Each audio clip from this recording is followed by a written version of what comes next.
So, pwede po ba natin ipakita, sir, yung overall champion po natin Ito yung first overall latest.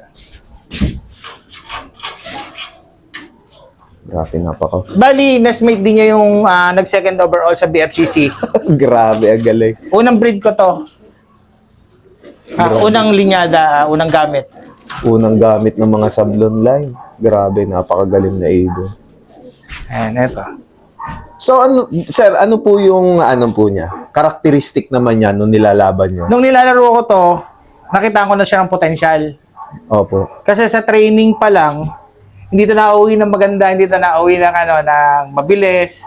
Basta relax lang siya pag dumarating dito. Lipad pogi, kumbaga, sir. Nandito na yung mga kasamahan siya pag dumating, nasa landing board lang nag-aayos ng pakpak. Hindi siya nagmamadali lagi. Ito. Tapos nung umakita ko sa loob isang beses, isang gabi, sinilip ko. Sabi ko, ano kayang ibon to? Hinipo ko. Sabi ko, ba't kaya ganito to? Sabi ko, meron tong may potential to.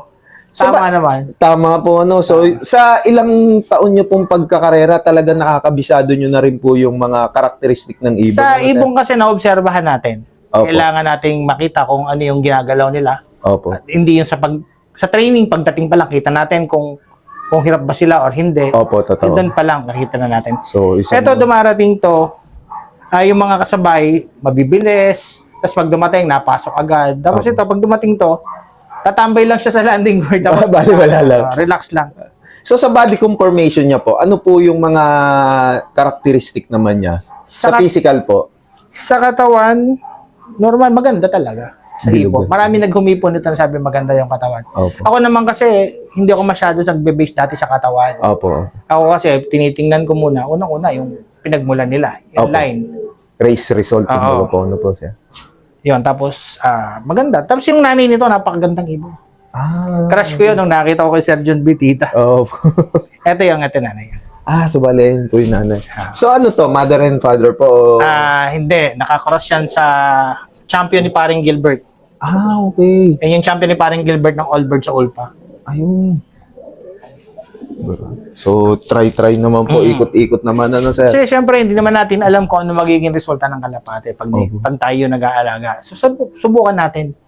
Oo, Hindi lahat ay alam natin eh. Opo. Kumbaga talagang ikot pa rin, ano po? Aral Ikot, pa rin. aralin. Tsaka, every season, kailangan mag-invento ka or gumanap ka ng mas kinakailangan pang umangat ka, hindi yung kinakailangan na mag-stay ka lang doon sa... Opo. Yung kumbaga yung last year, yun ulit ang Oo. gagawin nyo, no, sir? Kasi hindi mo naman aasahan eh. Opo. So, Hindi ano naman, sir, sa supplementation, ano po yung madalas nyo pong ginagamit? Supplement, ang ginagamit ko, mga parang, sabi na, natural. Natural nga yun. Apo. Gawa ng nagbabarags ako eh. Opo. Apple cider, tapos bawang, luya, Herbal po. sibuyas. Opo. Pagkakasama yun, nakalagay yun sa Tubigan po. yun yung ginagamit kong pangsalubong. Okay. Yun ang yung ginagamit ko ngayon. So, natural Natural. flashing na po talaga, ano po, sir? Pansalubong, tsaka Webes, basta 2 times a week ako nagagamit. Ayun. Sa vitamins po, sir? Sa vitamins, B12 lang tayo eh. Mga supplement natin na pang manok. Ganun lang. Simple. Yung champion natin sa PHA, checker din siya. Checker din po. Ayun.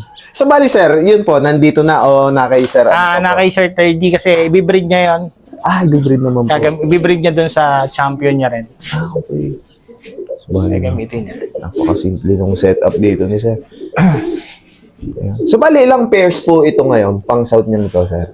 Ang nakasalang ko ngayon ay bali 20. Ayun. So, bali, sa mga OLR, nagpasa na rin kayo, sir? Nakapagpasok na tayo sa Kalapatids OLR. Ayun, kay Sir Ronald, ano po? 4 na piraso. So, syempre, magbabaka sakali din tayo. Ito po, totoo po. Yan. So, bali, Tapos, sa Ulpa, ulpa po. meron din tayong 3 piraso doon. Ayun, okay po. So, sir, ano naman po, basic principles po para pag magbe-breed po kayo ng mga breeders nyo po na pangre-ready sa mga future races, ano po yung mga ginagawa nyo, sir? Normal, lahat ng magkakalapate ginagawa, magpaligo, magpurga, tapos magpaligo, flashing, Flashing din. ganun lang. Tapos, pag sinalang ko sila, binibigyan ko sila ng vitamins, yung B12, Ayun, twice a week. twice a week po. Hanggat, pag umitlog, lalo na pagkatapos yung pagka nakapisa na sila, binibigyan ko rin sila. No? Ayun po. So bali ano yun, sir? Kahit may inakay, nagsusubo pa po kayo o O pag may inakay, mas binibigyan ko sila kasi mas kailangan ng katawan Suporta nila at po saka tayo. yung para doon sa inakay. Opo, so bali. Yun yung ginagawa ko. Ayun, sir. So sa ano naman po, pagpapamold, may ginagawa po din po ba kayong technique? Wala, natural molting. Natural molding lang po. Ganun na. Ayun. So, bali, yun yung, ano, sa ano naman po, sir? Racing system nyo po. Ano po yung mga basic principles nyo para mag-prepare ng mga YBs? Yan, bago trainings, sa training pa lang, magpupurga na muna tayo bago isabak sa training, bago natin isakay na sa track. Opo. Tapos naggagawa muna ako ng set training ko. Bago ako sumampa sa track, siguro mga 3-4 na beses, Opo. magsa-self-training muna ako. Tapos saka ako sila isasakay sa track. Ayun. Ganun lang. Yun lang po. No? So, bali talagang kailangan maka-advance po. Ano po, sir? Oo, at saka kailangan nating i-develop muna yung kanilang homing instinct para marunong silang bumakla sa maramihan. Maramihan po. Alam ano po. nila kung saan sila uuwi talaga. Ayun. So, sir, ano po kayo? Sa panlaban naman po, ano po yung mas pabor nyo pong gamitin? Early breeding o late breeding? Sa sistema kasi ng pagbi-breed, siyempre, hindi natin yan makukontrol eh. Meron tayong nauuna, pero minsan kasi, di ba, nagkakasakit. Opo, opo. So, nangyayari doon, kinakal. Kinakal po. Para hindi, So, bali nagkakal po kayo. Oo, kasi kailangan natin yun. Gawa ng, una, mahal ang patoka. Number 1 po. Tapos, yung re-entry, yung sing-sing. Opo. Pagka nagkasakit kasi ang YB natin, medyo weak na sila. Opo. Kaya kailangan natin gawin. So, ang nangyayari, kahit early breeding tayo, may bumibigay, napapalitan pa rin nila. Meron pa rin tayo nakasuporta. Ayun po. Meron pa tayong naka-breed kasi, yun nga, pang-abang. Pang-abang po. Oo. Saka, meron din po kasi mga nag-i-inquire, ano, sir? Kayo po ba, sir? Nag-out po ba kayo ng mga bloodlines niyo po dito? Nag-out. Siyempre, sino ba naman ang magkakalapati na hindi magbebenta? Siyempre, Opo. dyan lang tayo babawi eh. Opo, opo. Diyan tayo makakakuha ng pansuporta rin para sa kanila. Nag-out ako. Ayun. So, bali, yan, mga kalapatids, kung gusto nyo nga makapag-inquire ng mga bloodline ni sir dito, lalo-lalo na yung mga signature niya, mga guhit, ano, Guhit, sir? mohit, Talagang, yan. proven and tested. So, bali, yan ko, yung kay champion po, nag-out din po. Mag-out din tayo, syempre. Kaya lang dadalwa sila magkapatid eh. Opo. Nestmate yung nag-champion natin. Nestmate no, napakahusay. First overall sa BFCC at saka second overall. Tapos fourth. Basta nung North siguro sa mga small cup dito sa atin. First, second, fourth, ganun. So, Fifth. Parang napakagandang season, ano, sir? Ganun yun. So, talagang, galing nung lahi talaga nila, grabe. Tapos yung mga nung nilaro ko, nakaka-anim na yung pauwi ko. Yung mga umuwi sa akin na galing sa race nung Karera, nung North po. parang tatlo lang Ayun. yung hindi na bumalik. So, sa main club po, sa Big Club, ilang pwesto po yung magkakapatid na yon? Yung First overall. first overall, tapos parang balagay ko kasi butas siya gawa ng mahirap na yung karera. Opo, opo. Nasa parang top 20. Ganun. Top 20 po. Isa. Hindi nawala yun. Ilan yung pauwi mo? Grabe, napakahusay. Kasi nag-clock din siya ng Santa Ana. Clock din ng Santa Ana. So, yun. Sir, sa ano naman po? May ibibigay po ba kayong tips para sa mga newbie na gusto din pasukin yung pagkakarera ng kalapate? Para sa mga newbie na gusto magkarera, dapat alamin nyo muna yung sarili nyo kung desidido kayo mag-alaga ng racing pigeon kasi unang-una magastos. Mahabang panahon. Mahabang panahon. Ito. Hindi sa isang beses, 2 beses makukuha nyo na agad yung hinahangad nyo. Unless kung swerte talaga na, sir. Pero lalo na kung mas maganda yung gamit nyo ng Bloodline, opo. Yun, may pag-asa. Tapos, syempre, yung pagtutok nyo sa ibon, hindi biro. Opo. Kailangan may focus kayo, marunong kayong umobserba sa ibon Opo. kung ano nangyayari sa kanila. Opo. Sa mentorship po, sir, pwede din. Kayo po ba, in case na may magtanong ng mga ka-newbie, open po ba kayo mag-share ng mga knowledge nyo po? Sinasagot ko naman pag may mga nagtatanong sa akin. Ayun. Normal. Sasagutin natin, syempre, gusto nilang malaman. Pero yung mga simpleng tanong na parang nag-ano lang, minsan hindi ko na sinasagot. Kasi madali naman eh. Opo. Lalo ngayon, may YouTube. Opo. Ngayon, Madali number ngayon. 1. Napakadali ng matuto kasi nga, Pag nagbukas ka ng YouTube, makikita mo na yung sistema, lahat. Opo, katulad po nito, yung mga pag-i-interview natin sa mga veteran fancier, nakakapag-share sila ng mga experiences and saka yung sistema nila, no, sir? So, nood lang. Manonood lang. Opo. Tapos intindihin nila, tapos pulutin nila yung dapat.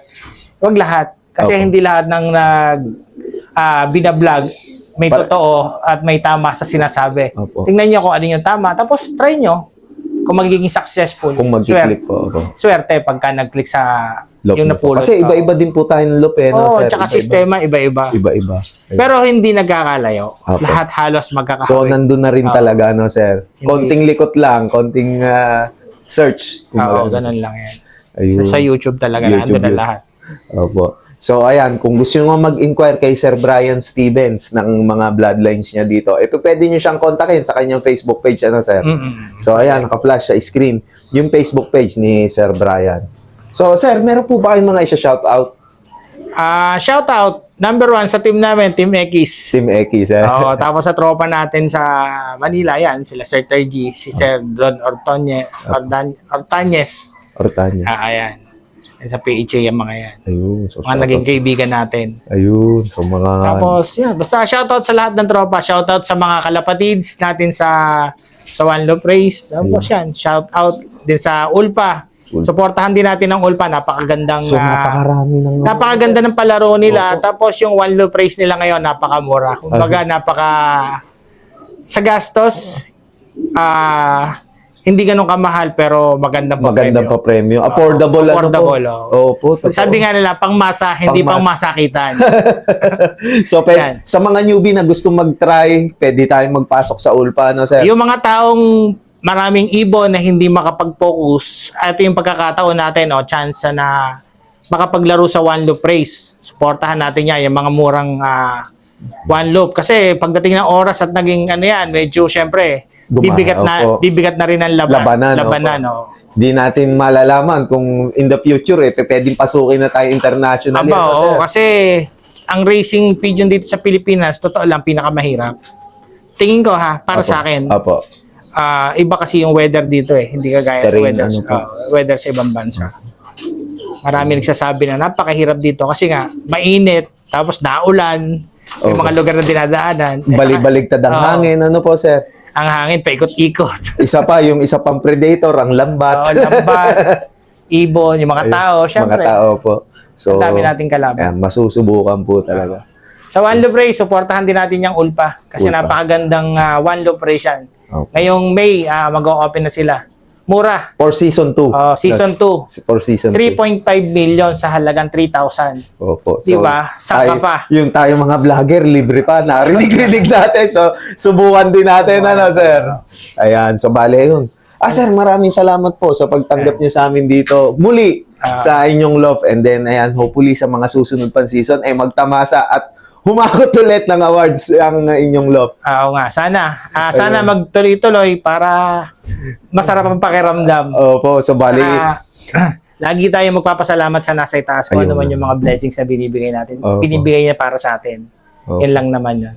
Huwag tayong makakalimot. Opo, ayun. Yeah. So, bale ito, si Sir Brian, nung dati-dati na binibisita natin to, lagi sabi, second, third, ngayon, grabe, ilang ano. Nadadali na natin yung first. So, bale yun. Kumaga ito, isa sa mga iniidolo natin pagdating sa industriya ng pag-iibon. Lalo dito sa Los Baños, ano, sir? Okay. Salamat sa mga sumusuporta at saka sa mga tropa natin. Ayan. Sa mga bashers, hindi nawawala yan. Oh, Tutukan nyo lang ako. So, ayan. Ganun lang. Ayan, kung bago pa nga lang kayo sa aming YouTube channel, mag-like, comment, share, and subscribe na kayo. Hit nyo na rin yung notification bell button para lagi kayo ma-update sa mga bagong video na aming ilalabas. Maraming salamat mga kalapatids. See you next video. Paalam.